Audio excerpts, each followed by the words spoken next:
नमस्कार and welcome back to my YouTube channel back from the jaws of danger.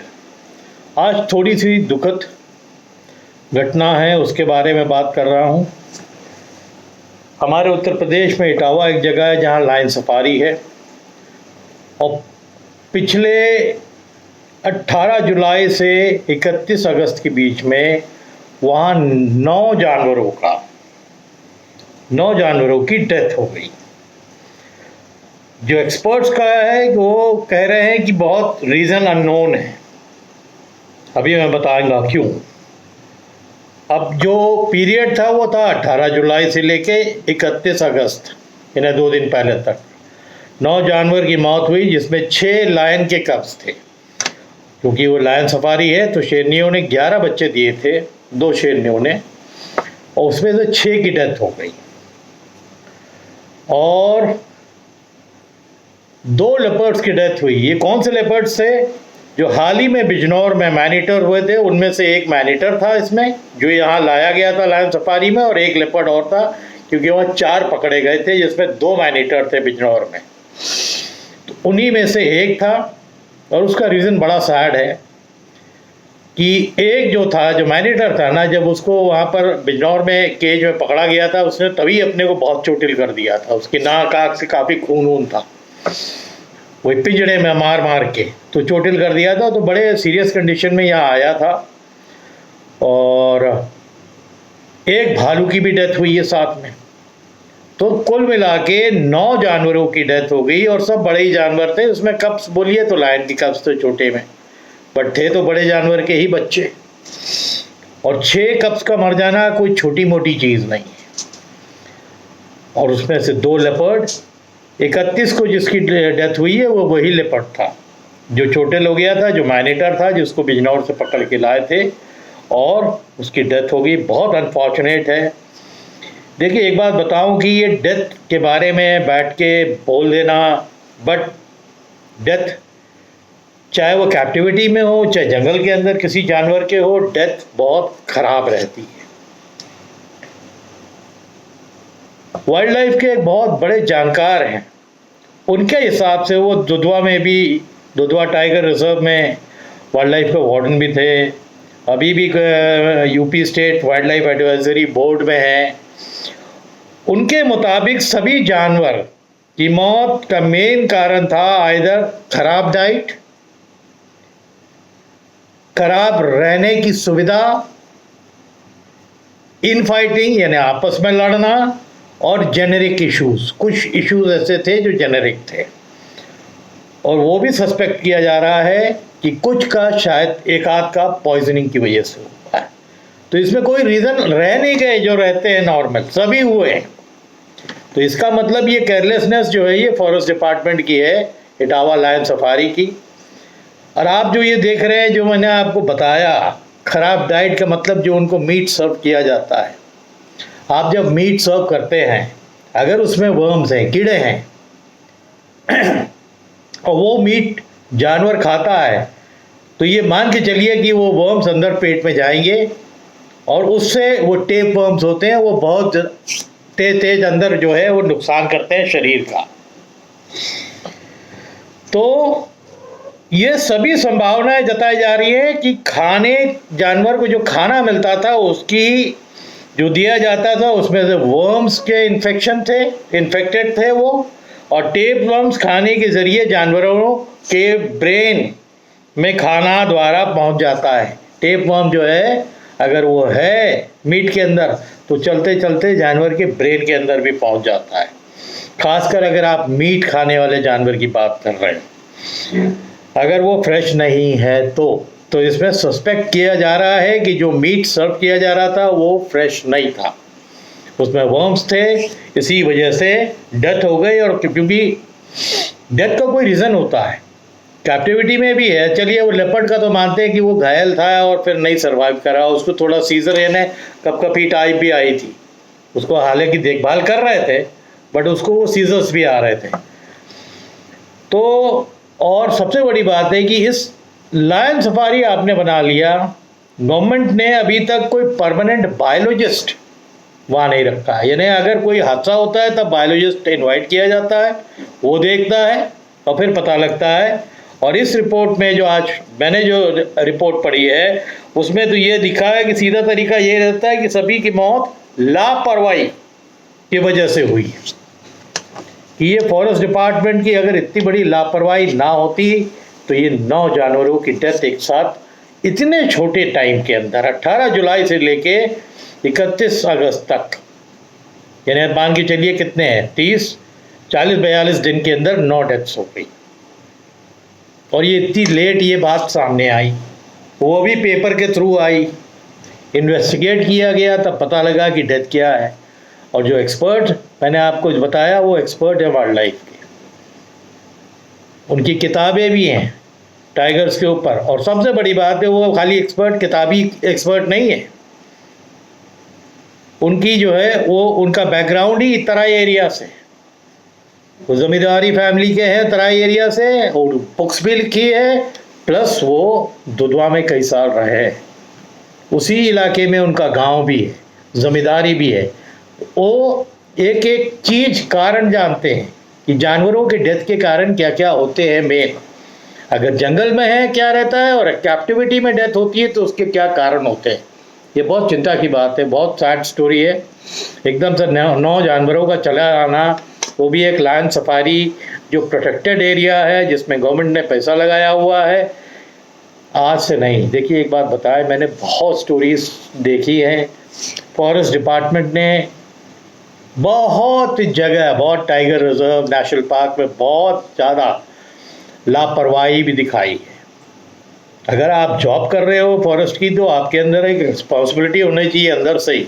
अगर आप responsible नहीं हो तो आप ध्यान से उन जानवरों की तरफ कभी ध्यान दोगे भी नहीं और ऐसी तरह की डेथ्स होती रहेंगी। बहरहाल ये तो एक बड़ा अनफॉर्चुनेट था, वेरी सैड न्यूज़, तो मैंने कहा कि मैं आपसे शेयर करूं। अब आते हैं, मैं एक स्टोरी भी डाल रहा हूं साथ में। ये स्टोरी जब मैं छोटा था, यानी क्या यंग था, मैंने आपको बताया है ना कि जानवरों को कितने नज़दीक से देखा है। मेरे फादर का उत्तराखंड में पिथौरागढ़ में एक जगह है अस्कोट, अस्कोट पड़ता है ये पिथौरागढ़ में, बिल्कुल नेपाल और एक तरीके से सोचिए चाइना का भी बॉर्डर है, ठीक है ना। तो अस्कोट की ये कहानी मैं आपको बता रहा हूँ। वहाँ कैंप लगा हुआ था फादर का, हम लोग गए थे और एक छोटा सा गांव था जो वहाँ के कैंप इंचार्ज थे, फादर तो इंस्पेक्शन में जाया करते थे, उन्होंने कुछ गांव का एक आध मकान था वो भी ले रखा था कैंप वालों ने, उनको रेंट दिया करते थे, बाकी टेंट लगे हुए थे स्टाफ के लिए। तो बहुत बड़ा कैंप नहीं था, छोटा ही था और काफ़ी हाइट में था। और जिस जगह वो कैंप था वहाँ पर अक्सर लेपर्ड, भालू, टाइगर्स तो नहीं थे उस समय, क्योंकि वो काफ़ी हाइट में था, 4000 4500 फीट के ऊपर था और ठंड भी बहुत रहती थी। हाँ, वो 5000 के ऊपर था, 5400, ऑलमोस्ट 5500 फीट के ऊपर था और बिल्कुल बॉर्डर था नेपाल से। हमें याद है वहाँ पर एक काली गंगा नदी थी, एक गौरी गंगा नदी थी, तो ये तो 2 नाम मेरे को याद है। और इधर अस्कोट पड़ता था, इधर नीचे जाता तो धारचूला था, धारचूला से आप फिर उधर चले जाते, नदी क्रॉस करते उधर नेपाल पड़ जाता था। एक बड़ा फेमस वहाँ पर मेला भी लगता था, जॉर्जिपी उसको बोलते थे, आज भी लग रहा होगा, आज का तो मेरे को नहीं मालूम, हमारे टाइम पे तो फेमस है ना, उस टाइम पे नेपाल से भी लोग आते थे, इंडिया से भी जाते थे, तो जॉर्जिपी का। तो अस्कोट जो घराना था, मेरी एक दादी की सिस्टर जो थी वो अस्कोट घराने में से आती थी, तो हम वहाँ गए भी थे और मैंने उनके बाथरूम में इतना बड़ा कम से कम मकड़ा देखा था। मैं बाथरूम करने गया था तो जैसे ही मैंने वो लाइट क्या थी, वो तो पेट्रोमैक्स या लैंटर्न उस समय था, वो थोड़ा सा बाहर जाके टॉयलेट था पुराना, और जो मेन टॉयलेट था जो अंदर था जो लेडीज़ के लिए था वो बंद था, किसको ही गया होगा, तो मैं बाहर चला गया और इतना बड़ा मकड़ा मैंने कभी देखा भी नहीं। बहरहाल अब आइए जो कैंप की मैं बात बता रहा हूँ कि कैंप में जब हम लोग का डिनर हो गया तो हम लोग तो जो हमारा अरेंजमेंट, फैमिली का अरेंजमेंट, तो उन्होंने वो जो हट थी जो गांव वालों ने उससे किराए पे ली थी उसमें कर दिया था, और बाकी जो कैंप इंचार्ज और स्टाफ था वो लोग तो अपना टेंट में रहते थे। रात के 11 साढ़े 11 बजे थोड़ी दूर ऐसा लग रहा था कि 100 मीटर्स 150 मीटर्स दूर बड़ी ज़ोर से आवाज़ आई लेपर्ड्स की। और लेपर्ड्स की कौन सी आवाज़ आई? झगड़ने की। तो जब आवाज़ आई तो लोग, फादर भी आए, हम भी बाहर आए, अंकल लोग भी बाहर आए टॉर्च वॉर्च लेके, बट वो आवाज़ थोड़ी सी दूर थी, बट वो आवाज़ रुकी नहीं। नॉर्मली टॉर्च वॉर्च और आप हम लोग ढूंढ भी रहे थे ना, टॉर्च मारते थे, तो अगर एक लेपर्ड होता या फीमेल लेपर्ड होती तो शायद वो रुक जाती, आवाज़ नहीं करती, बट वो लड़ाई कंटिन्यूस चल रही थी। तो फादर ने बोला ये टेरिटोरियल फाइट है, इसका मतलब ये दो मेल लेपर्ड्स हैं जो लड़ रहे हैं ज़बरदस्त, और ये अपने टेरिटरी के लिए लड़ रहे हैं। ये काफ़ी पहले से तड़ रहा होगा कि भाई इस यहाँ पर शिकार काफ़ी होगा। देखिए वहाँ काफ़ी शिकार थे भी, मेरे ख्याल से जिस इलाके में हम वहाँ गए थे वहाँ पर काकड़ काफ़ी थे जो हम बोलते हैं, और हिल के जो तहार THR तहार भी थे, मस्क डियर वहाँ थे जो आप बोलते हैं कस्तूरी हिरन, वो भी थे वहाँ पर। और तो उनके पास शिकार का काफ़ी स्रोत था, शायद इसीलिए वो टेरिटरी के लिए लड़ाई हो रही थी। बहरहाल वो करीब 2-2.5 घंटा वो आवाज़ आई, कभी थम जाती थी, फिर वो लड़ते थे। तो इस तरह की लड़ाई तभी होती है कि जब एक जानवर दूसरे जानवर के एरिया को हथियाने की कोशिश करता है। जो बलवान होता है वो एरिया को पकड़ लेता है, दूसरा भाग जाता है वो एरिया छोड़ के अपनी नए टेरिटरी क्रिएट करने के लिए।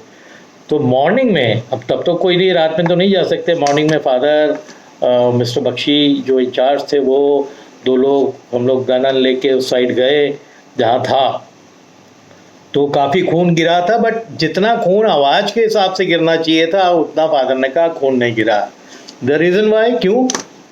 क्योंकि कोई भी जंगली जानवर इतनी लड़ाई आपस में नहीं करेगा कि अगर घायल हो गया तो वो शिकार करने के योग्य नहीं होगा, और फिर जो है human and animal conflict start होता है वहाँ से, क्योंकि वो मजबूर हो जाता है आसान शिकार पकड़ने में।